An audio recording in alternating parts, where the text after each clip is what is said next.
Hello and welcome to a new edition of EcoAfrica, the weekly environment show brought to you by Deutsche Welle in Germany, NTV in Uganda, and Channels TV here in Nigeria. My name is Chris Alems, and with me is my charming co-host, Sandra. Hello from Kampala. I am Sandra Twinovidio. Wonderful to have you with us. And hopefully we're going to inspire you with climate heroes and innovative ideas to improve the environment and also clean up nature. Coming up on the show, we head to Somalia, where severe drought is making life difficult for the herders. We also visit farmers in Britain who have reduced the amount of methane their cows emit. And go to Gambia, where researchers have teamed up with local people to collect climate data on the Gambia River. Electromobility is starting to take off in Africa. Many new initiatives are looking for ways to expand this sustainable technology. Now, in some cities, urban public transport is getting on board, while rural regions are looking at e-mobility cargo solutions. And Kenya is really taking the plunge by launching climate-friendly boats to cut pollution on Lake Victoria.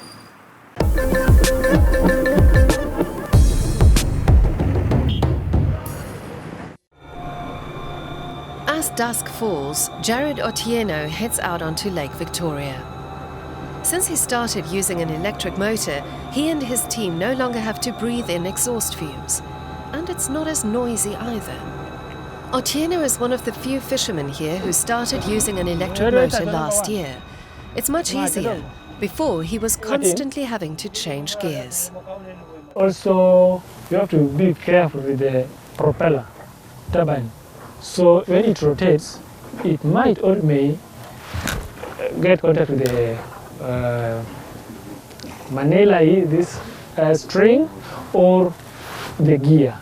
So removing it will come cumbersome. With this one, you just do, it's just automatic, it's not come out automatic. He only has the electric motor and batteries on loan from a company called Osobo. Every morning he returns the used batteries, and in the evening he receives a freshly charged set. Osobo rents out the e-motors for the equivalent of around €38 a month. The batteries cost €7.50 per day. The Dutch startup Osobo had to do a lot of math to develop this business model. They source the batteries and motors from Germany. Here in Kenya, they have technicians who take care of the repairs and maintenance.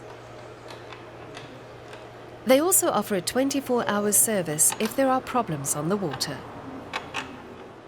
The fishermen have to call the rescue number that we can resolve on call, but sometimes when the technical issues are not in a position to be solved during that time, we have to send our rescue boat to go, pull them back, or maybe change something, a component of the engine for that matter. The batteries are equipped with GPS trackers so that the boats can be precisely located in case of emergency. Every new customer receives a free training session. So it depends on In just a few days, they learn the most important things. That's speed. First theory, then practice on the water to get used to the e-motor. Joshua Maruka has been involved since the start and understands what the fishermen need. The company will need to do some modification on only the distance that the electromobility cover.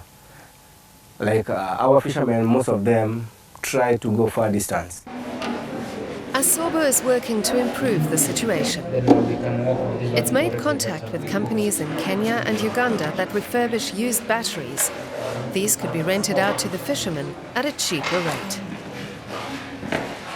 In these second life batteries, we will make them modular, so that also we mimic the current operations of our customers. That if a customer wants to go far, we give them more batteries, then we charge this recharge fee per battery. Like you want to go far, we give you 4 batteries. You want to go shorter distance, we give you 1 or 2 batteries, and you pay for what you have used.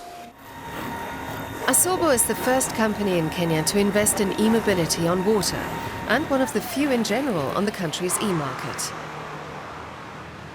Electric mobility is still in its infancy here. There are some electric cars and buses, and even some e-bikes. Warren Ondange rides one of them. He's a member of AEMDA, an association that provides a platform for the nearly 20 companies investing in e-mobility in Kenya. The aim is to organize a lobby, urging politicians to promote electric vehicles. People are excited about e-mobility and the opportunities that it brings. It has tremendous environmental benefits, but unless we have the right incentives to allow for the final price and value to the customer to be affordable, then e-mobility might just as well be another illusion that we'll struggle to get towards. Around 25,000 boats are out on Lake Victoria every day. Many of them belong to Kenyan fishermen who use combustion engines, which pollute the lake and harm the fish population. Often the fishermen only get small silver cyprinids from the lake, and their catch quotas have also declined in recent years. Jared Otieno's wife and mother take care of the catch every morning, first drying it and then selling it as quickly as possible. The fish are the main source of income for the family of 12. They also use the money to pay the school fees for their 4 children. And they've even managed to build a second boat. Jared Otieno wants to equip this one with an electric motor too. He has a plan for his family. Okay, my father once was a fisherman, then now is me fishing, then what of my children? So out of this one, I'm praying, God willing, that my children not to be fishing also. So they should divert to another system. And that's why now I'm supporting in education, provide a good education from there. If they're employed, they can change our life. Jared Otieno has already persuaded some other fishermen to switch to electric motors. But he and Asubo are still among the pioneers of e-mobility in Kenya. It will take many more like them to see a benefit to Lake Victoria and its fish. It is an encouraging start. Setting a good example and spreading the word is a great way to spark a positive change for the environment. Absolutely, Sandra. And I have another example of that from England. The Towers family knows that cows don't just supply us with meat and milk. Their digestive process emits lots of the greenhouse gas methane. After trying out various ways to reduce those emissions, they've come up with a promising solution.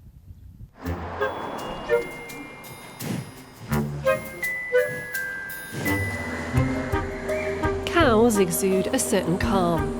They're also very intelligent and a key source of food for humanity.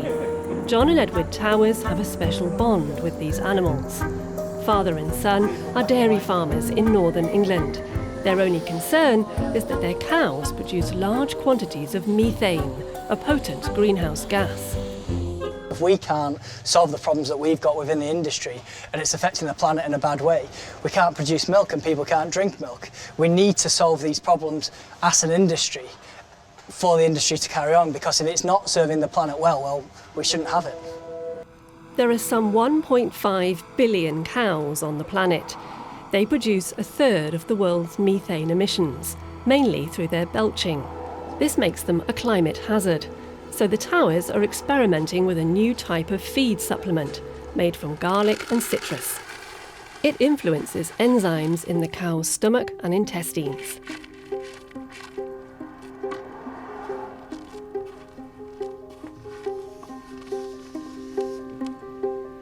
The result is astonishing.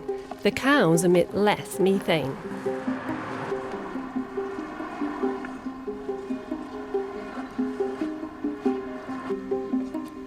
The Towers receive regular visits from other farmers and agricultural experts.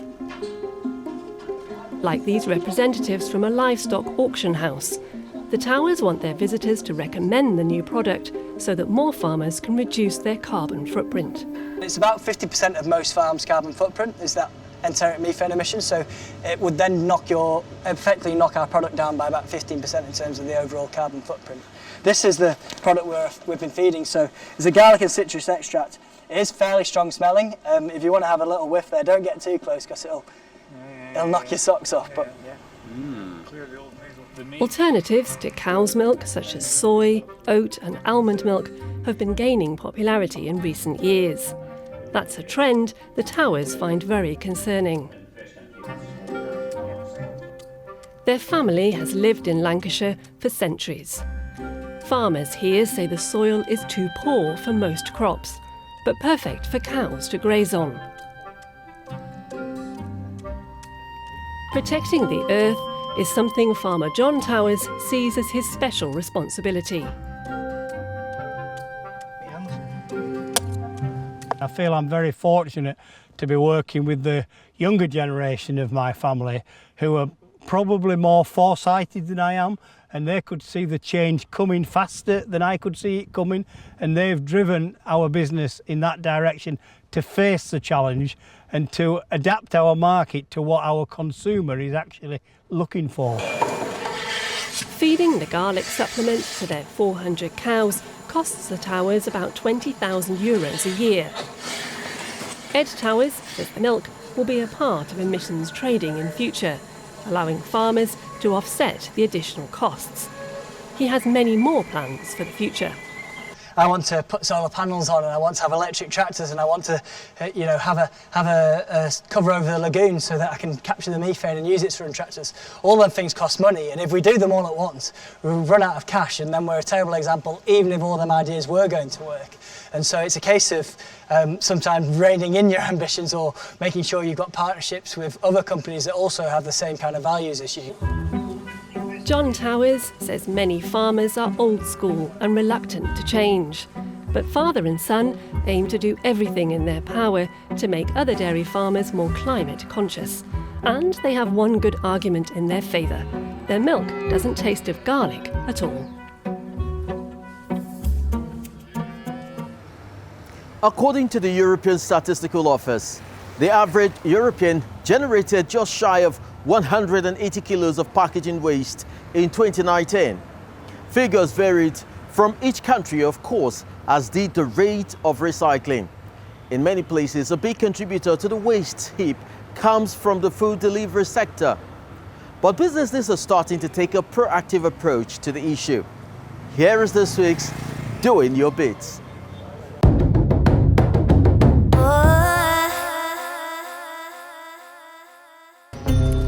Pizza boxes, beverage cups, and other takeaway trash spill out of the waste bins in many cities. It's a huge burden on the environment because next to none of it can be recycled. 770 tons of such packaging is tossed out every day in Germany alone. But some restaurants and startups have started providing customers with reusable alternatives. Our regular customers love it. They pay a small deposit, get their food ready to serve, and bring back the tins the next day. And elsewhere, bowl-shaped containers like these can be borrowed for free via an app. After use, customers have up to 14 days to return them. The manufacturer guarantees 200 cycles. When they get worn out, they're recycled into a new material. Here at a grocery store in Cologne, an app releases a bowl from a dispenser, which customers then fill up for themselves. Only the contents are weighed and paid for. After being returned to a collection point, the containers are picked up and taken to be cleaned. For now, initiatives like these are voluntary, but that is set to change. As of next year, restaurants and cafes in Germany will be required to offer their customers reusable containers for food and beverages. And how about you? If you're also doing your bit, tell us about it. Visit our website or send us a tweet. #DoingYourBit. We share your stories. The UN World Food Programme says that Somalia faces the very real risk of famine in the coming months. Drought conditions in the Horn of Africa have grown ever worse over the past 3 years. Millions of livestock have perished in Somalia. 30% of households have lost their herds since mid-2021. Even hardy, heat-resistant camels are dying. Now some herders are heading for Somalia's biggest city in the hopes of saving them. It is breakfast time at the Beda camel farm on the outskirts of the Somali capital, Mogadishu. 1 or 2 animals have found something to chew on, but they are all pretty hungry. All eyes are on the activity at the edge of the enclosure, and the heaps of freshly cut grass, leaves and twigs. Tasty morsels for the ungulans, but also vital to their health. There is nothing to graze on this sandy ground. Hassan Abdirahman Sabriya is the farm manager. A herd this size typically has more room to roam, but space here is limited.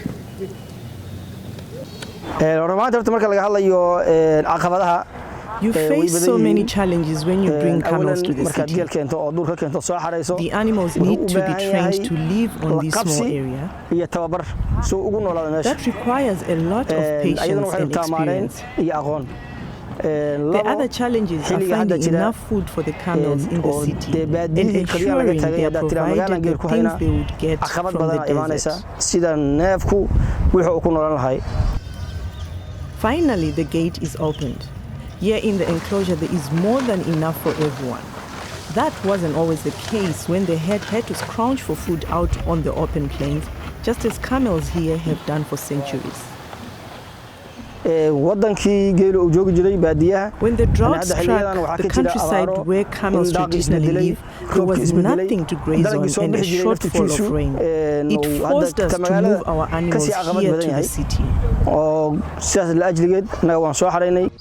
Somalia is one of the countries hit particularly hard by climate change. Persistent drought is slowly destroying the traditional grazing lands. The vegetation is dying back and water holes are drying out. Even camels, which can survive long stretches on very little, are dying from thirst or hunger. The despair felt by Hussein Ibrahim Hussein and other herders is growing by the day. Their flocks are shrinking. The camels simply cannot find enough to eat in the bushland of the lower Shabelle region in eastern Somalia. We herders talk a lot about how to get our camels away from here and find new grazing areas because it hasn't rained in so long. Drought is everywhere. If it gets worse and we can't feed our camels, we'll have to abandon them and go to the city to save our children and ourselves. Many Somalis are moving to the capital to escape the effects of climate change. Mogadishu's population has doubled to 2.4 million people over the last 20 years. It was in that growing market that Hassan Abdirahman Sabriye recognized an opportunity. Another reason we brought our camels to the city is to provide fresh milk to the people who live in Mogadishu and its surrounding areas. In the past, people have to go to rural areas to get it. Now we can deliver it freshly milled right here in the neighborhood. Milking is done every day at the Beda camel farm, much to the displeasure of the young calves. But business takes precedence. We sell 1 liter of our camel milk for $2. We normally produce 900 to 1,000 liters of camel milk every day. If demand is high, we increase our milk production to meet the needs of our customers. The fresh milk is immediately loaded up and taken to the city. Restaurants and hotels are important customers. Camel milk is very nutritious and packed with vitamins, making it popular not just in Somalia. With business booming, the Beda camel farm can afford to buy concentrate feeds for the animals. It's an important way of making up for drought-related food shortages. Bringing the camels to the city has turned out to be a good move, but not everyone can afford to do the same. So instead, Hussein Ibrahim Hussein plans to move on with his camels in the hope of finding enough food and water elsewhere. From Somalia on the east coast, we now head to the west coast and the Gambia, the smallest country in mainland Africa. There too, people are struggling to adapt to climate change. While drought is a major problem in many areas, people who live near rivers may seem fortunate, but increasingly, salt water is seeping into fresh water sources, which of course disrupts the natural ecosystem and even the ability to farm basic crops. Now, one initiative is bringing together scientists and the local people to make a very big difference.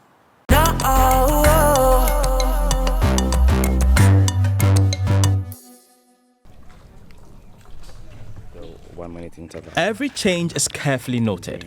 Each week, Kadiatu Kiyate and Adesina David Davis collect environmental data from the aquatic and terrestrial ecosystems in 6 locations along the Gambia River. Right now, I'm recording the parameters we have here, which is the temperature, humidity, the wind speed, the wind chill, the air pressure, altitude, dew point, and the wind direction. The effects of climate change are causing hardship for many who live near the river. For centuries, they have subsisted on small-scale fishing and farming. Mangroves, which filter salt out of the water, made that possible. But due to the rising sea level and extensive droughts, the river's salt content got so high it killed many trees. That's been disastrous for farmers like Fatumata Barrow. We used to harvest rice here, but now the yield is low. When the mangroves were healthy, there were no problems, but they are now dead and our crops are not doing well. Not a lot of research has been done on biodiversity and the environment in the Gambia. So that makes predicting the impact climate change might have on local ecosystems more difficult. That inspired 10 young scientists to launch the GEMS initiative. GEMS is an acronym for Gambia Environmental Monitoring Systems Project, and it is a research project whereby we're collecting environmental data along the River Gambia to understand the seasonal and yearly fluctuations happening. But the waterway is almost 1,200 kilometers long, so the institute relies on the support of community-based groups and locals like CD Dabo. A journalist by trade, Dabo works as a citizen scientist 20 kilometers from the capital, Banjul. My role as a citizen data collector is to collect data and then send to them every week, and also train some students along with me to also they can know how to collect data. I decided to participate in this project because if you look at this area, you will see that it's already dead. Here in the Lower River Division, the dieback is extensive. Mangrove stumps dot an otherwise empty landscape, leaving the coastline exposed. It's no longer possible to maintain fields through tidal irrigation from the river. The loss of the mangroves also means a loss of habitat and breeding ground for fish and other aquatic life. The freshwater fish have moved further upstream. With the help of international NGOs and volunteers, Ansumana Dabo hopes to restore the mangrove forests, but with a different, more robust variety. Thanks to the data we collect with the Grace Institute, we have been able to know the salinity level of the water. And secondly, we have been able to identify the species of mangrove we have within our ecosystem. They absorb a lot of salt. Unlike before when there was no tree, salt intrusion is high. But now, hence the mangroves are salt tolerable. They absorb a lot of salt that has made a decrease in salinity level within the women rice field. Fatumata Barrow, who's been growing rice here for 20 years, hopes the newly planted red mangroves will give her crops a fighting chance. We thank God for the new mangroves along the river. As they grow, less salt will get through. Since August 2021, more than 150,000 mangroves have been planted in the Gambia River Delta in order to conserve the ecosystem. The symbiosis of scientific knowledge and local engagement is bearing fruit. Quality water is indispensable and essential to life, as are the people who work hard to protect it. That is all for this edition of EcoAfrica. It is time for me to bid you farewell from Kampala. I am Sandra Twinobdio, and I will definitely be seeing you again next week. And I'd just like to remind you that this and other editions of EcoAfrica can be viewed online. Drop us a line and tell us how you like the show, or share some of your stories and projects that support the environment where you live. For now, I'm Chris Alem signing off from Nigeria.